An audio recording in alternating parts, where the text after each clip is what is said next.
എമ്പുരാൻ എന്ന ചിത്രത്തിൻ്റെ സെൻസറിംഗ് റിപ്പോർട്ടാണ് എന്നൊരു വീഡിയോ ഭാഗത്ത് നോക്കാൻ പോകുന്നത്. വീഡിയോയ്ക്ക് മുൻപ് വീഡിയോ ലൈക്ക് ചെയ്യുക, ചാനൽ സബ്സ്ക്രൈബ് ചെയ്യുക. ഏപ്രിൽ മാർച്ച് മാസങ്ങളിൽ അങ്ങോട്ട് ധാരാളം ചിത്രങ്ങൾ OTT റിലീസ് ചെയ്യും. നമ്മുടെ ചാനൽ ഭാഗം പരിശോധിച്ചാൽ ആ വീഡിയോയ്ക്ക് നിങ്ങൾക്ക് കാണാൻ വേണ്ടി സാധിക്കുന്നതായിരിക്കും.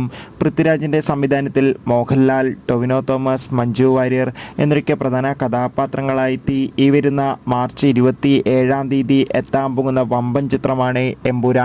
എല്ലാ സിനിമാ പ്രേമികളും ഒരേപോലെ എമ്പുരാൻ എന്ന ചിത്രത്തിൻ്റെ ഓരോ അപ്ഡേഷനും അറിയാൻ വേണ്ടി കാത്തിരിക്കുകയാണ്. ചിത്രത്തിൻ്റെ ഒഫീഷ്യൽ ടീസറിനൊക്കെ അതിഗംഭീരമായ പോസിറ്റീവ് റെസ്പോൺസ് ആയിരുന്നു സ്വന്തമാക്കാൻ വേണ്ടി സാധിച്ചിട്ടുണ്ടായിരുന്നത്. എമ്പുരാൻ എന്ന ചിത്രത്തിൻ്റെ സെൻസറിംഗ് റിപ്പോർട്ടൊക്കെ ഇപ്പോൾ ആരാധകർക്ക് മുന്നിൽ പുറത്തുവന്നിരിക്കുകയാണ്. അതിഗംഭീരമായ റെസ്പോൺസ് ആയിരുന്നു സെൻസറിംഗ് റിപ്പോർട്ടിന് ലഭിച്ചിട്ടുണ്ടായിരുന്നത്.